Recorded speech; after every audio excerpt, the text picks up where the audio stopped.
یہ آکاشوانی ہے۔ اب آپ شجیع اللہ فراست سے علاقائی خبریں سنیے۔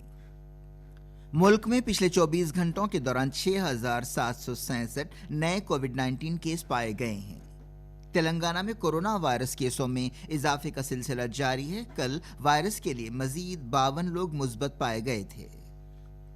لاک ڈاؤن کی وجہ سے ہوائی آپریشنز کو 2 مہینے بند رکھنے کے بعد راجیو گاندھی انٹرنیشنل ایئرپورٹ مرکز کی ہدایت کے مطابق کل سے گھریلو آپریشنز شروع کرے گا، اور ساؤتھ سینٹرل ریلوے نے اب تک 196 شرمک ٹرینیں چلاتے ہوئے 2.40 لاکھ مہاجر مزدوروں کو ان کے آبائی مقامات پر پہنچایا ہے۔ اب آپ تفصیل سے خبریں سنیے۔ ملک میں پچھلے 24 گھنٹوں کے دوران کووڈ-19 کے 6,767 تازہ کیسوں کی تصدیق کی گئی ہے۔ اس کے ساتھ ہی ملک میں جملہ کووڈ-19 کیس بڑھ کر 1,31,868 ہو گئے۔ وزارت صحت کے اعداد و شمار کے مطابق ان کیسوں میں سے 54,440 مریض ٹھیک ہو چکے ہیں اور انہیں دواخانوں سے ڈسچارج کیا جا چکا ہے، جبکہ اب تک 3,867 مریضوں کی موت ہو چکی ہے۔ ملک میں سرگرم کووڈ-19 کیس 73,650 ہیں۔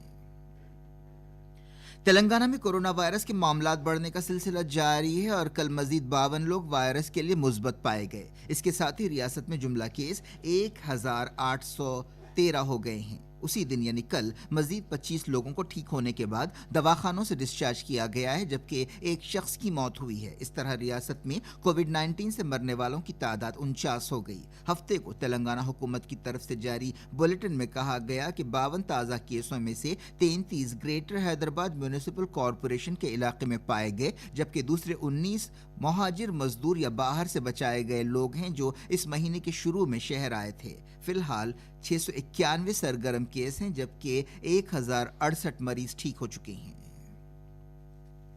آندھرا پردیش میں کووڈ-19 کیس بڑھ کر 2,627 ہو گئے ہیں۔ ریاست کے محکمہ صحت کے بلیٹن میں کہا گیا کہ پچھلے 24 گھنٹوں میں آندھرا پردیش میں کم سے کم 66 کورونا مثبت معاملے ریکارڈ کیے گئے۔ ریاست میں اب تک 2,627 کورونا مثبت معاملے پائے گئے ہیں۔ پچھلے 24 گھنٹوں کے دوران 11,357 معاملوں کی جانچ کی گئی، جن میں سے 11,291 نمونے منفی پائے گئے اور 66 مثبت پائے گئے۔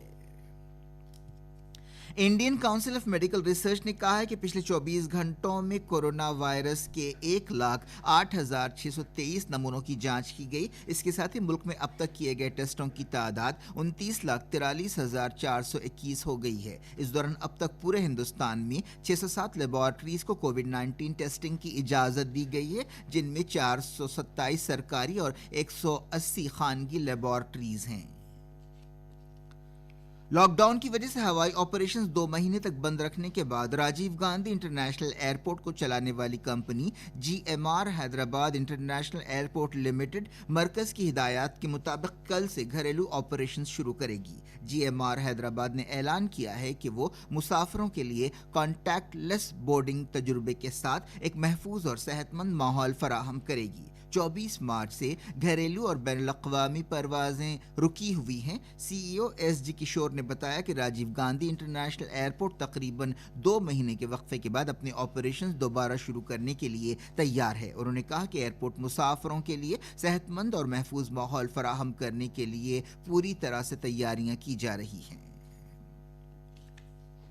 مرکزی وزارت صحت نے بین الاقوامی پروازوں کی آمد کے لیے رہنما ہدایات جاری کی ہیں۔ ان ہدایتوں کے مطابق تمام مسافروں کو بورڈنگ سے پہلے 14 دن کے لازمی کوارنٹین کے لیے حلف نامہ داخل کرنا ہوگا۔ اس میں اپنے خرچ پر 7 دنوں کا ادارہ جاتی کوارنٹین اور اپنے گھر میں 7 دنوں کی تنہائی شامل ہے۔ مسافروں کو ٹکٹ کے ساتھ ایک فہرست جاری کی جائے گی، جس میں کہا جائے گا کہ انہیں کیا کرنا چاہیے اور کیا نہیں کرنا چاہیے۔ فلائٹ یا سمندری جہاز میں بیٹھنے کے وقت صرف ان لوگوں کو اجازت دی جائے گی جن میں علامتیں نہ ہوں گی۔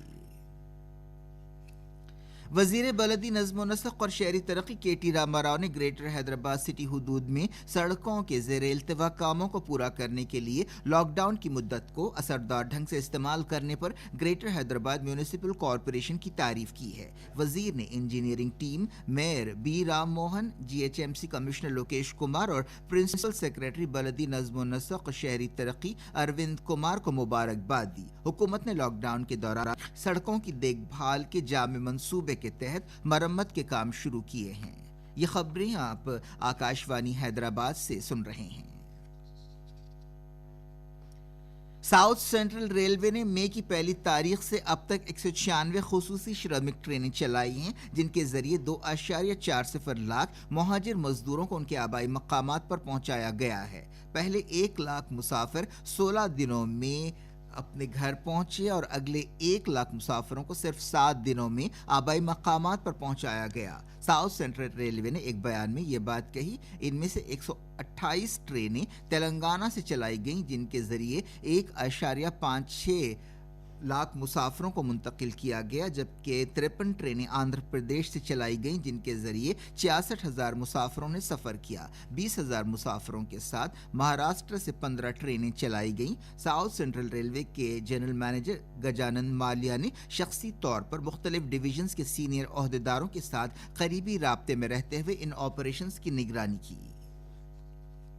عید الفطر کل منائی جائے گی۔ یہ عید کئی لحاظ سے پھیکی ہوگی۔ 50 سے زیادہ دنوں سے لاک ڈاؤن ہے، اس وجہ سے تمام مقامات پر رمضان کے مہینے سے جڑی رونقیں اور گہما گہمی نہیں دیکھی گئی۔ رمضان روزوں اور خصوصی عبادتوں کا مہینہ ہے۔ عام طور پر رمضان میں مسلمان بڑی تعداد میں تراویح کی نماز پڑھتے ہیں، خصوصی عبادتیں کرتی ہیں اور مساجد کھچا کھچ بھری ہوتی ہیں، لیکن اس مرتبہ رمضان کی عبادتیں گھروں میں کی گئیں۔ اس کی وجہ لاک ڈاؤن اور کورونا وائرس ہے۔ عید کی نماز بھی اس بار گھروں میں ادا کی جائے گی۔ گورنر ڈاکٹر تمیلی سائی سوندر راجن اور وزیر اعلیٰ چندر شیکھر راؤ نے عوام کو عید الفطر کی مبارکباد دی ہے۔ دہلی کی جامع مسجد کے شاہی امام سید احمد بخاری نے کہا ہے کہ پوری انسانیت کو کورونا وائرس کے چیلنج کا سامنا ہے اور عوام کو اس وائرس کے خلاف لڑائی میں حکومت کے ساتھ تعاون کرنا چاہیے۔ انہوں نے مسلمانوں سے اپیل کی کہ وہ اس سلسلے میں ہدایتوں پر سختی سے عمل کریں اور صرف گھروں پر نماز ادا کریں، جس طرح وہ اب تک لاک ڈاؤن کے دوران کرتے رہے ہیں۔ ریاستی وزیر ہریش راؤ نے مسلمانوں سے کہا ہے کہ وہ کورونا وائرس کی وبا کے مد نظر عید اپنے گھروں پر منائیں۔ عید کے موقع پر عوام کو مبارکباد دیتے ہوئے ہریش راؤ نے کہا کہ یہ عید ایثار اور پاکیزگی کی علامت ہے۔ ہریش راؤ نے اس تمنا کا اظہار کیا کہ مسلمان خوشی خوشی رمضان کی عید منائیں۔ انہوں نے کہا کہ ریاستی حکومت عید الفطر کو سرکاری تہوار قرار دے چکی ہے۔ وزیر نے کہا کہ حکومت اقلیتی فرقے کی فلاح و بہبود کے لیے کام کرنے کی پابند ہے۔ ورنگل دیہی ضلع کے گیسوگنڈا منڈل کے گاؤں گوریکنڈا کے ایک کنویں میں 9 مزدوروں کی پراسرار موت کے معاملے میں 4 لوگوں کو گرفتار کر لیا گیا ہے، جن میں بہار سے تعلق رکھنے والے 2 لوگ شامل ہیں۔ پولیس نے بتایا کہ مقام سے صدر خاندان محمد مقبول کا موبائل فون برآمد ہوا تھا۔ کال ہسٹری کی بنیاد پر پولیس نے بہار سے تعلق رکھنے والے 2 لوگوں کو گرفتار کیا۔ اس دوران ملزمین کو پکڑنے کے لیے پولیس کمشنر نے 6 ٹیمیں بنائی ہیں۔ پوسٹ مارٹم رپورٹ کے مطابق 9 میں سے 7 لوگوں کی موت پھیپھڑوں میں پانی بھر جانے سے ہوئی ہے۔ پتہ چلتا ہے کہ ڈبونے کے وقت یہ لوگ زندہ تھے۔ فورینسک سائنس لیب سے ابھی رپورٹ آنی باقی ہے۔ تقریباً 2 لاکھ سفید راشن کارڈ رکھنے والوں کو جنہوں نے اپریل سے پہلے 3 مہینوں تک اپنا ماہانہ راشن نہیں لیا، ریاستی حکومت کی طرف سے یکمشت مالی مدد ملنی شروع ہو گئی ہے۔ جو لوگ لاک ڈاؤن کے دوران سفید راشن کارڈ رکھنے کے باوجود اس رقم سے استفادہ نہ کیے تھے، ان کے لیے یہ ایک اچھا موقع ہے۔ اپریل اور مئی کے مہینے کے دوران 3,000 روپے کی مالی مدد استفادہ کنندوں کے بینک کھاتوں میں جمع کرائی گئی اور یہ ڈاک خانوں کے ذریعے بھی تقسیم کی جا رہی ہے۔ تلنگانہ ہائی کورٹ نے حال ہی میں ریاست کو ہدایت دی تھی کہ تمام سفید راشن کارڈ رکھنے والوں کی مالی مدد کی جائے، بھلے ہی انہوں نے پچھلے 3 مہینوں میں مفت چاول حاصل کیا ہو یا نہ کیا ہو۔ آخر میں اہم خبریں ایک بار پھر۔ ملک میں پچھلے 24 گھنٹوں کے دوران 6,766 نئے کووڈ کیس پائے گئے۔ تلنگانہ میں کورونا وائرس کے کیسوں میں اضافے کا سلسلہ جاری ہے۔ کل وائرس کے لیے مزید 52 لوگ مثبت پائے گئے۔ لاک ڈاؤن کی وجہ سے فضائی آپریشنز کو 2 مہینے بند رکھنے کے بعد راجیو گاندھی انٹرنیشنل ایئرپورٹ مرکز کی ہدایت کے مطابق کل سے گھریلو آپریشن شروع کرے گا۔ اور ساؤتھ سینٹرل ریلوے نے اب تک 196 شرمک ٹرینیں چلاتے ہوئے 2.4 لاکھ مہاجر مزدوروں کو ان کے آبائی مقامات پر پہنچایا ہے۔ خبریں ختم ہوئیں۔